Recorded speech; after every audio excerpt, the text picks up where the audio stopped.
first thing that began to erode the sanity of the Miller family. It wasn't just a sound. It was a physical vibration that settled into the marrow of their bones, a steady, 60 hertz drone that signaled the end of the world they knew. They had been rushing for Gate 42 at Seattle-Tacoma, a frantic blur of rolling suitcases and checked watches when the hallway simply lengthened. One moment, they were surrounded by the smell of expensive coffee and the bustling chaos of holiday travelers. The next, the air turned sterile, smelling of ozone and industrial-grade bleach. They had stepped through an unmarked service door to bypass a crowd.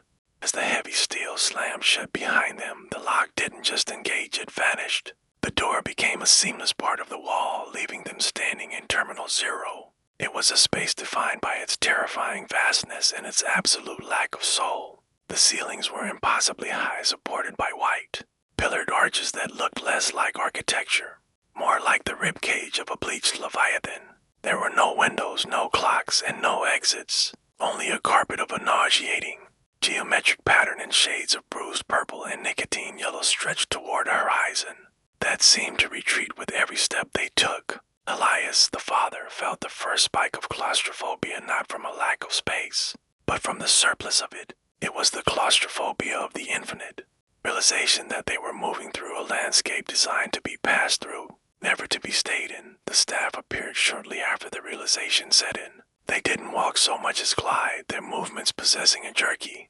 frame-skip quality reminiscent of a corrupted video file. They wore crisp, navy blue uniforms that were a shade too bright, and their faces, if they could be called that, were smooth, featureless expanses of skin-tone wax. No eyes, no mouths, just a suggestion of a nose beneath a taut, shimmering surface. They pushed luggage carts stacked with suitcases that were hollow or perhaps filled with lead, judging by the way the wheels groaned against the pristine floor. When Elias tried to shout for help, the sound didn't travel. It hit an invisible wall of acoustic dampening 3 feet from his lips and died. The staff ignored him, their blank heads swiveling in perfect, mechanical unison toward a destination that didn't exist on any map. The psychological breakdown began with Sarah, the youngest. She pointed at a digital flight board that flickered with a violet light. The destinations weren't cities. They were dates. July 14th, 2012. October 3rd, 1998. May 12th, 2024. The status for every single one was the same, spoiled. It was then that the sensation of metamorphosis started to take hold.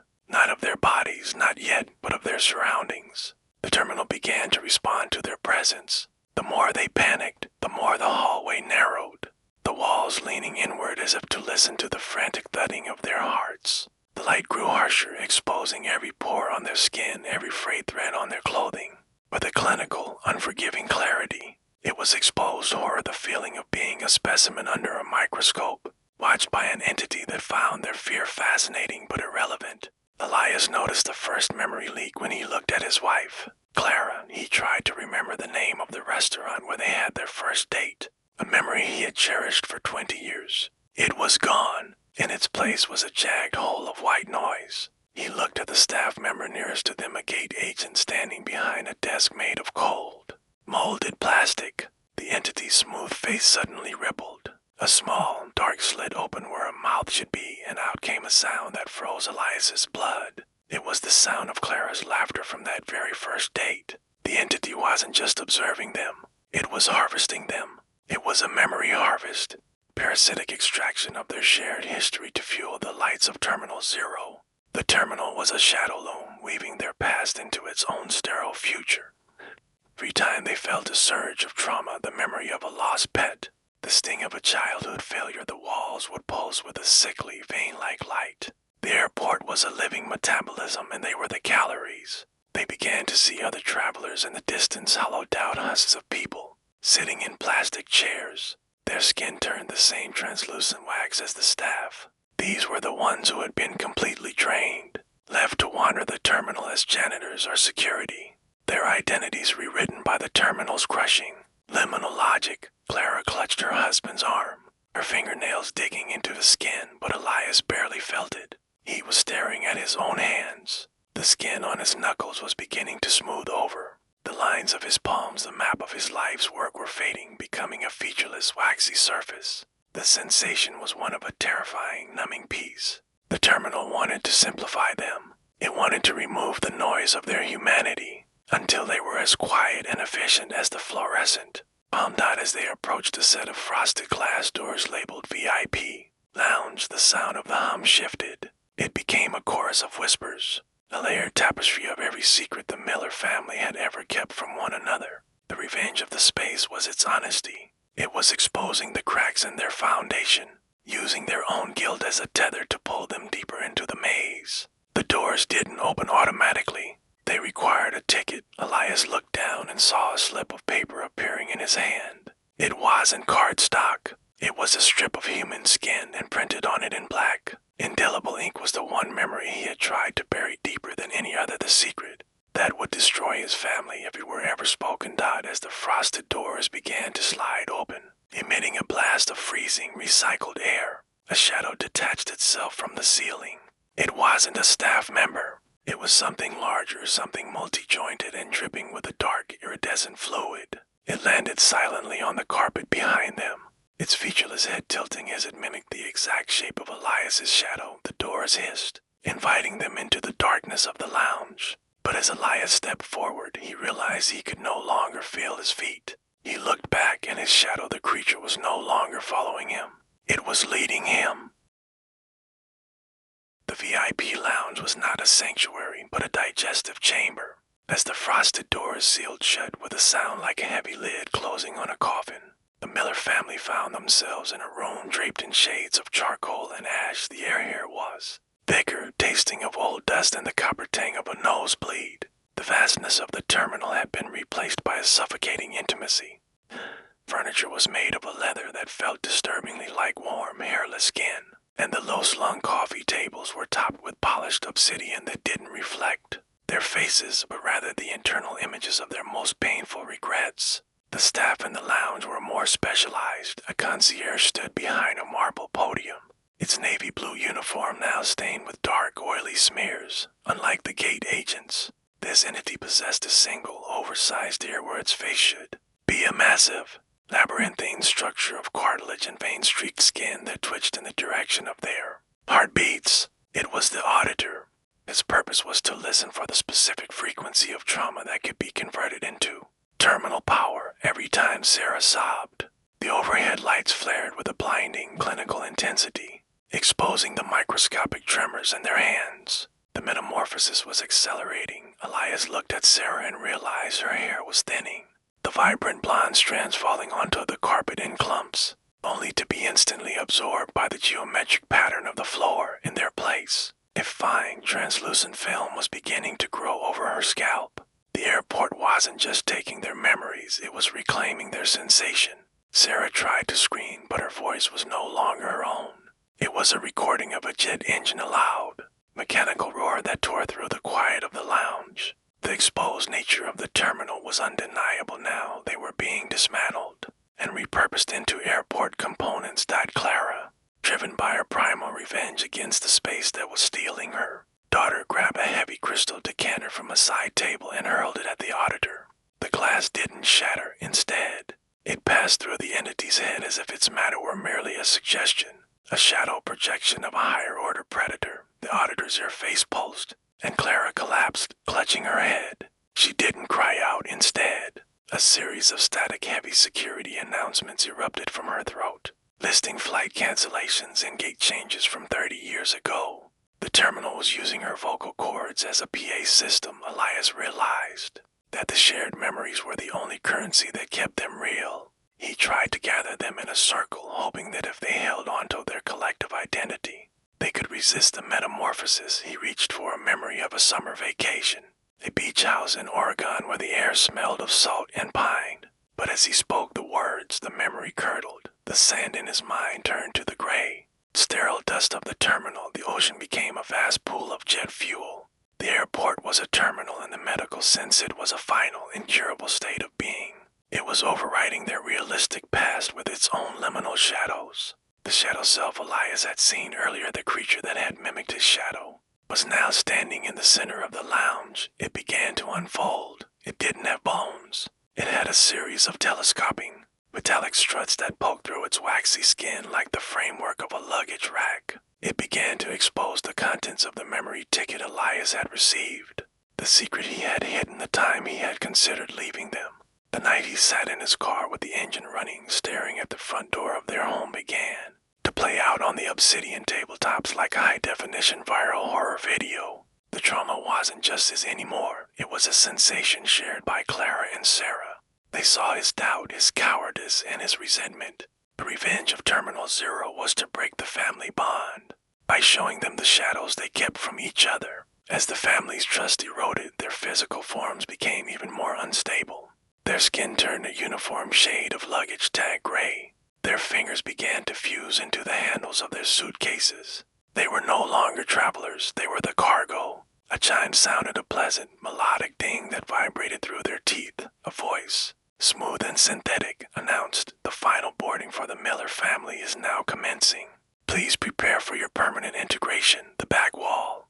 The lounge began to peel away like wet wallpaper, revealing a dark, vertical shaft that smelled of hot rubber and ozone. It was a baggage handling system for souls. Thousands of black rubber belts moved in a complex, interlocking dance leading down into a glowing orange abyss. Elias felt a sudden, violent tug on his belt. He wasn't being pulled by a hand, but by a conveyor that had manifested beneath the carpet. He looked at Clara and Sarah, but they were already being dragged toward the shaft. Their faces were nearly gone now, replaced by the smooth, featureless masks of the staff. Sarah's eyes were the last to go, turning into two glowing red LED sensors that scanned the room for unclaimed baggage. As Elias was pulled to the edge of the abyss, he saw a discarded VHS tape sitting on one of the moving belts, the label, written in a hand that looked disturbingly like his own. "Read instructions for Terminal Zero. How to forget you were ever home." Just as his body tipped over the edge into the mechanical maw of the baggage system, he saw a figure standing at the bottom of the shaft. It was him, a version of Elias wearing a pilot's uniform, his skin perfectly waxy, his eyes replaced by two flickering rival departure screens. Pilot looked up and smiled a jagged, vertical tear in the wax. "Don't worry, Elias," the voice whispered through the lounge's speakers. "The flight is long, but you won't remember the takeoff." The conveyor belt accelerated, and Elias felt his ribcage begin to expand and flatten, turning into a rigid, rectangular suitcase as he plummeted into the dark. Falling into the shaft was not a plunge through empty air, but a crushing descent through a flesh press of rubber and steel. Elias felt his skeleton being recalibrated by the machinery, his bones snapping and knitting back together into the rigid, right-angled geometry of a shipping container. There was no more Elias. There was only Unit 742. The claustrophobia was now internal, the feeling of his own organs being packed tightly into a space that was shrinking by the second. The sensation was one of industrial-grade trauma, metamorphosis designed to maximize storage efficiency.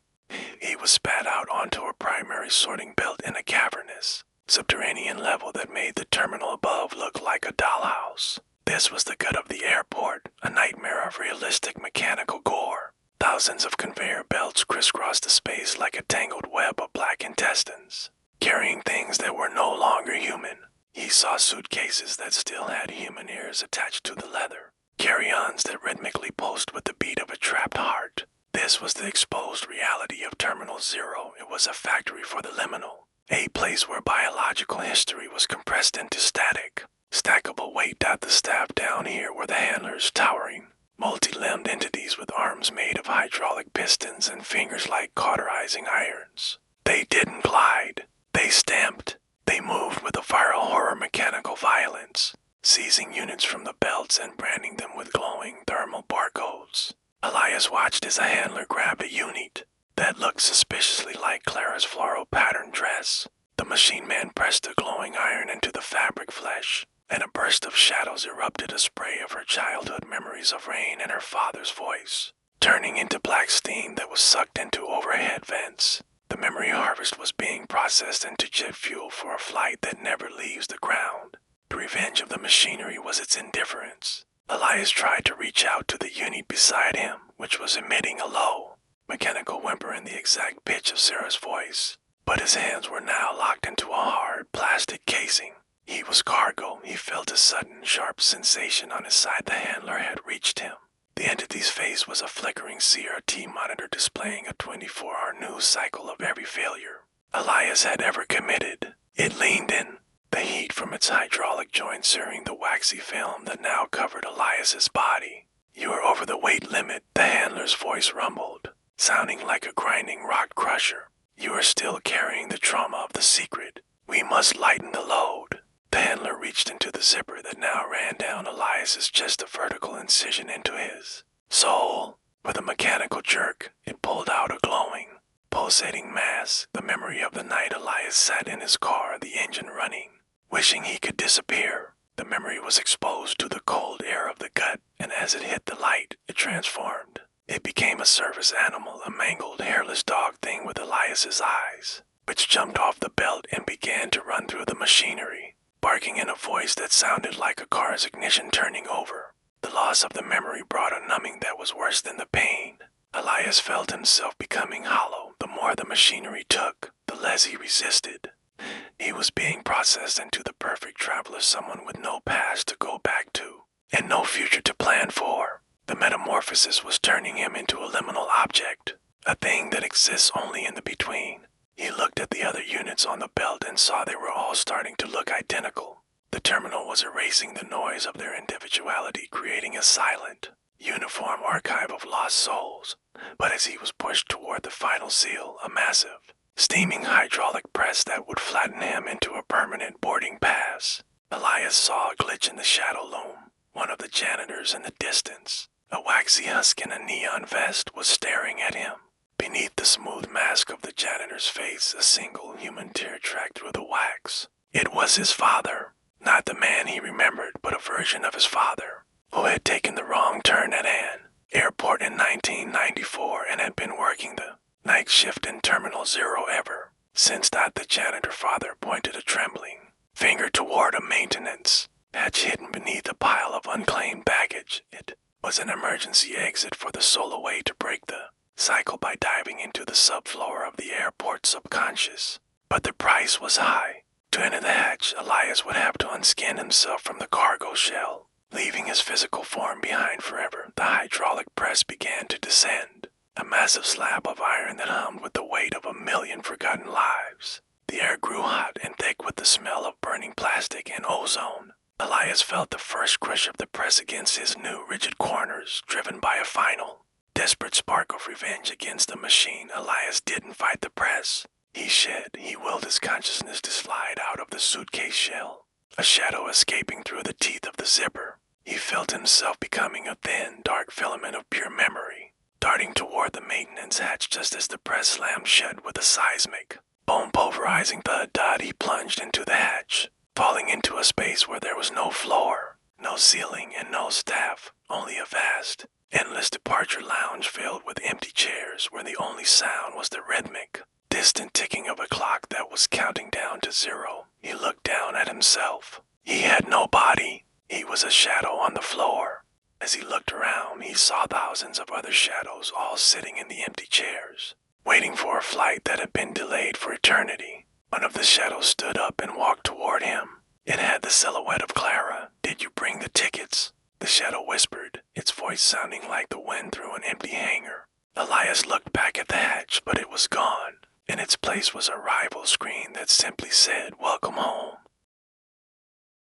The arrival lounge of the subfloor was a masterpiece of architectural despair. There was no staff here, for there was nothing left to harvest. The shadows that sat in the rows of molded plastic chairs were the residuals, the psychic ash left over after the terminal's primary metabolism had finished its meal. Elias, now a flickering silhouette against the floor's sickly linoleum, felt the absolute claustrophobia of being a flat thing in a three-dimensional nightmare. He had escaped the flesh press, but the metamorphosis had reached its final, logical conclusion. He was no longer a passenger. He was the ghost of a destination. The shadow that looked like Clara moved with a jerky, strobe-light cadence. As she approached, the sensation was not one of comfort, but of a cold, realistic void. She didn't have a face. Yet Elias could feel her exposed grief radiating from the darkness of her form. The trauma they had shared was now the only thing giving their shadows density. Around them, thousands of other shadows sat in a state of stagnant stasis, their outlines blurring into the floor as they forgot the names of the people they used to be. The revenge of Terminal Zero was complete. It didn't need to kill you if it could simply make you irrelevant. We missed the boarding call, the Clara shadow whispered, the sound vibrating through the floorboards like a distant subway train. But the pilot says there is one more gate. Gate Zero, the gate for the unmanifested. Elias felt a rhythmic thudding, the heartbeat of the terminal pounding beneath his feet. He looked toward the end of the lounge where a single, pulsating shadow lone stood. It was a gate made not of steel, but of compressed time. It flickered with the images of every wrong turn taken by every traveler. Since the dawn of aviation, this was the source, the architectural aneurysm where Terminal Zero birthed its reality. To enter Gate Zero was to break the geometry of the airport, but it meant stepping into a void where even memory could not exist. As they moved toward the gate, the shadows of the other travelers began to stir. They weren't trying to help. They were trying to latch onto the Millers, desperate for a shred of realistic light. They crawled across the floor like spilled ink, their silent screams manifesting as static on the overhead monitors. The staff from the upper levels began to descend the security entities, with their searchlight eyes and hydraulic limbs sending the rebellion of the shadows. The exposed terror of the hunt began, a slow-motion chase through a forest of empty chairs and liminal silence. Elias saw Sarah's shadow huddled near a duty-free kiosk that sold nothing but empty bottles of regret. She was fading, her outline becoming translucent as she succumbed to the numbing of the terminal. He reached out his shadow hand, and as their outlines touched, the viral horror flash of her memory surged through him, the smell of her first box of crayons, the feel of a scraped knee, the sensation of a father's hug. These memories were toxic to the terminal's sterile code. They were anomalies that the shadow alone could not process. Remember the car, Elias shouted, his voice a vibration in the marrow of the building.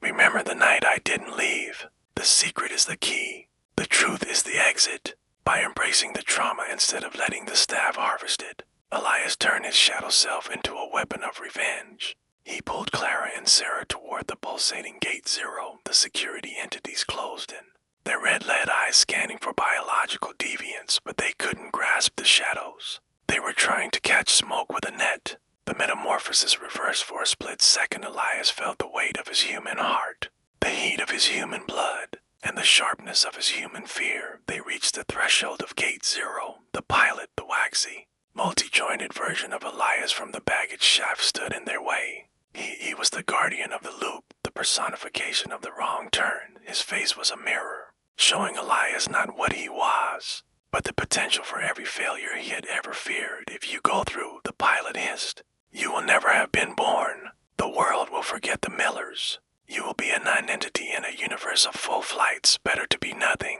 Elias's shadow vibrated, than to be a part of your terminal. With a final, desperate surge of will, the three shadows merged into a single dark void and threw themselves into the flickering heart of Gate Zero. The world didn't explode. It reset. The sound of the 60 Hz hum was replaced by the sudden, overwhelming sensation of a cold Seattle rain. Elias blinked, his vision clearing. He was standing in the middle of a crowded terminal at CTAC. The smell of expensive coffee and jet fuel was back. People were rushing past him, checking their watches, grumbling about delays. He looked down at his hands. They were solid, tanned, and covered in the familiar lines of a man who worked for a living. His fingernails were healthy. His shadow was just a shadow cast by the bright overhead realistic lights. He turned and saw Clara and Sarah standing beside him. They were panting, their faces pale, their eyes wide with the trauma of a shared nightmare that was already beginning to fray at the edges. They looked at each other, a silent, exposed understanding passing between them. They hadn't just escaped an airport. They had survived a metamorphosis of the soul. Did we? Sarah started, her voice trembling but human. Don't look back, Elias said, his voice firm. We're catching a different flight.